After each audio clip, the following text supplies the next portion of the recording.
આવતા દિવસોમાં મારા શબ્દો લખવા હોય તો લખી લેજો. આ દેશમાં બીજો ગાંધી પાકશે તો એ રાહુલ ગાંધી હશે. ગાંધીજીમાં તો ક્યાંક ઊંચાઈ હતી. આ તો માણસ સંપૂર્ણપણે નિખાલસ માણસ અને એકદમ અણિશીખ સાચો માણસ. ગાંધી બાપુએ એક રાષ્ટ્રપિતા તરીકે બિરુદ મેળવીને દેશને આઝાદી અપાવી છે. એવા મહાપુરુષ માટે કોઈ ટીકા ટિપ્પણી કરવી એનું પરિણામ એ પાર્ટી ભોગવતી હોય છે. દેશની ખબર ન હોય પણ મને ખાતરી છે કે મારો નેતા જે આ દેશનો આવતા દિવસોમાં મારા શબ્દો લખવા હોય તો લખી લેજો. આ દેશમાં બીજો ગાંધી પાકશે તો એ રાહુલ ગાંધી હશે. એક સચ્ચાઈના રસ્તે. ગાંધીજીમાં તો ક્યાંક ઊંચાઈ હતી. આ તો માણસ સંપૂર્ણપણે નિખાલસ માણસ અને એકદમ અણિશીખ સાચો માણસ જેને પપ્પુ ઠેરવવાનો પ્રયત્ન કર્યો ને એના માટે અબજો કરોડો રૂપિયા વાપર્યા અને એ અડાગ લઈને લડ્યા અને આજે દેશ એને સ્વીકારે છે કે નહીં માણસ બરાબર છે.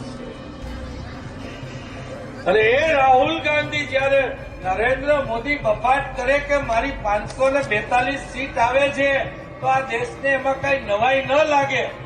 પણ રાહુલ ગાંધી એમ કે આ દેશમાં એનડીએની સરકાર બનતી નથી અને 140 થી 200 સીટથી વધારેની આવતી નથી તો એમાં કઈક તથ્ય હશે.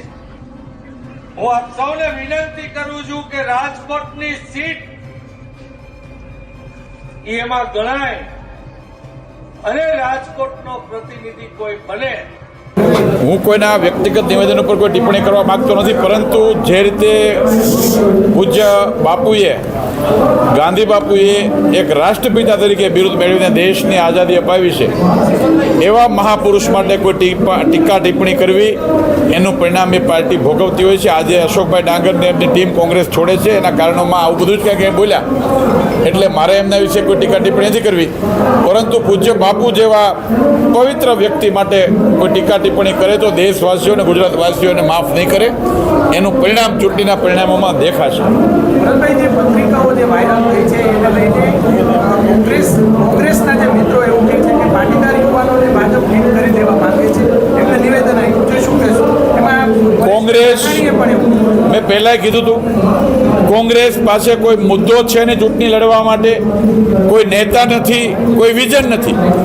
એટલે તૃષ્ટિકરણની રાજનીતિ કરી એક કોમથી બીજી કોમ વચ્ચે વયમનસ્ય ફેલાવવું આ કોંગ્રેસનો જૂનો ધંધો છે. ચૂંટણી ટાઈમે જ્ઞાતિ વચ્ચે, કોમ વચ્ચે, ધર્મ વચ્ચે વયમનસ્ય ફેલાવી એક તંગદિલી જેવો માહોલ ઊભો કરી અને સત્તામાં આવવાનું ષડયંત્ર કોંગ્રેસ વર્ષોથી કરતા આવ્યા છે. પરંતુ કોંગ્રેસ હતાશ થઈ ગઈ છે, કોંગ્રેસ બોખલાઈ ગઈ છે અને કોંગ્રેસ પાસે કોઈ કાર્યકર્તા નથી રહ્યા. એટલે આ પ્રકારના ગતકડાઓ કરવાની પ્રયત્ન કરે છે. મને રાજકોટની અને ગુજરાતની શાણી જનતા ઉપર વિશ્વાસ છે, ગૌરવ છે કે ભારતીય જનતા પાર્ટીને જબરજસ્ત જન સમર્થન આપી, નરેન્દ્રભાઈ મોદી સાહેબના નેતૃત્વને જબરજસ્ત સમર્થન આપીને ઐતિહાસિક પરિણામ આપશે. આમાં ક્યારેય ભારતીય જનતા પાર્ટી કોઈને ફિટ કરી દેવાના એજન્ડા સાથે નીકળતી નથી. જે લોકોએ ખોટું કામ કર્યું છે એણે ભોગવવું પડતું હોય છે. આ પ્રકારની માનસિકતામાં એ કોંગ્રેસની છતી થઈ છે મતદાન પહેલા. એ દેશની જનતા, ગુજરાતની જનતા અને રાજકોટની જનતા જોઈ રહી છે.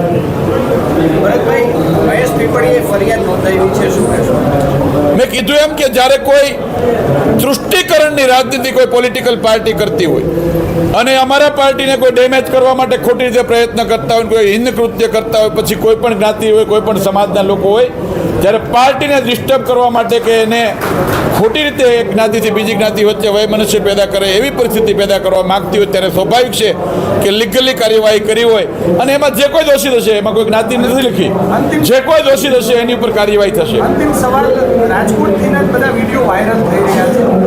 રૂપાલા સાહેબનો વિડીયો હોય કે ઇન્દ્રનીલભાઈ, નેતાઓએ પોતાની વાણી છે એમના પર સંયમ રાખવો જોઈએ. શું કહેશો? બે પક્ષના નેતાઓ ના વિડીયો આવ્યા છે. એમાં હું ફરી વખત કહું છું કે ભારતીય જનતા પાર્ટી એના એજન્ડા સાથે ચૂંટણી લડે છે. અમે અમારા ચૂંટણી ઢંઢેરામાં આપેલા વચનો પર વાત કરીએ છીએ. અમે અમારા નેતાએ 10 વર્ષમાં કરેલા કામોના હિસાબ લઈને લોકોની વચ્ચે જાય છે. ગુજરાતમાં 28 વર્ષથી ભારતીય જનતા પાર્ટીના શાસનમાં કરેલા વિકાસના કામો લઈને જઈએ છીએ. કોંગ્રેસ પાસે એવું કંઈ છે નહીં. એમના શાસનમાં કરેલા કામો લઈને જાય તો લોકો વચ્ચે બોલી શકે એવી સ્થિતિ નથી ને ખાલી કૌભાંડો જ આવે છે. એમના વારસામાં કૌભાંડો મળ્યા છે. હવે ભારતીય જનતા પાર્ટી સામે કોંગ્રેસને બોલવા માટે બીજા કોઈ શબ્દ નથી, એટલે આ પ્રકારના નિવેદનો કરતા હશે. પરંતુ એના માટે હું નથી કહેવા માગતો. વાત ચૂંટણીની અંદર લોકશાહીનું આ મોટું પર્વ છે. બધી જ પક્ષે, બધી જ પાર્ટીએ પોતાની આઈડિયોલોજી, પોતાની વિચારધારા લોકશાહીમાં લોકોની વચ્ચે રજૂ કરવી જોઈએ અને એના આધારે એના ઉમેદવારના નામે એની પાર્ટીના નેતાના નામે મત માગવા જોઈએ. પરંતુ લોકશાહીના 75 વર્ષ પછી આ દેશની કમનસીબી છે. 21મી સદીમાં આપણે પ્રવેશી ચૂક્યા છીએ. સાયન્સ અને ટેકનોલોજીનો જમાનો આવ્યો છે, પણ ક્યાંક ને ક્યાંક મુદ્દાથી વિપરીત વિરોધ પાર્ટીઓ એ વ્યક્તિગત બદનામ કરવાના એજન્ડા સાથે નીકળે છે. તૃષ્ટિકરણને ધર્મ વચ્ચે, કોમ વચ્ચે વય મનુષ્ય ફેલાવવાની રાજનીતિ કરે છે. એનું પરિણામ દેશની જનતા અને ગુજરાતની જનતા રિઝલ્ટમાં આપશે. ભરતભાઈ, ગઈકાલે વડાપ્રધાને જામ સાહેબ સાથે પણ મુલાકાત કરી હતી. આનાથી ક્ષત્રિય મતદાતા ઉપર કેટલી અસર થશે? વડાપ્રધાન શ્રી 140 કરોડ દેશવાસીઓને પોતાનો પરિવાર માને છે. દરેક જ્ઞાતિ ધર્મના સન્માનની વ્યક્તિઓને હંમેશા કેમ આદર કરવો એ નરેન્દ્રભાઈના જીવન ચરિતાર્થમાંથી શીખવા જેવા વિષયો છે. હું આજે આપ સૌની વચ્ચે કહેતા ગર્વ અનુભવીશ કે ગામડાના એક ગરીબના ઝૂંપડામાં જવું હોય તો પણ અમારા વડાપ્રધાન જાય છે. એમ કહે છે કે હું પ્રધાન સેવક છું, પ્રધાનમંત્રી નથી બોલતા ક્યારેક. એક પ્રજાના સુખે સુખી ને પ્રજાના દુઃખે દુઃખી. ત્યારે હું માનું છું કે 18 વરણ, દરેક ધર્મ, દરેક જ્ઞાતિ એને પોતૈકા માને છે અને બધા જ એમને રિસ્પેક્ટ કરે છે.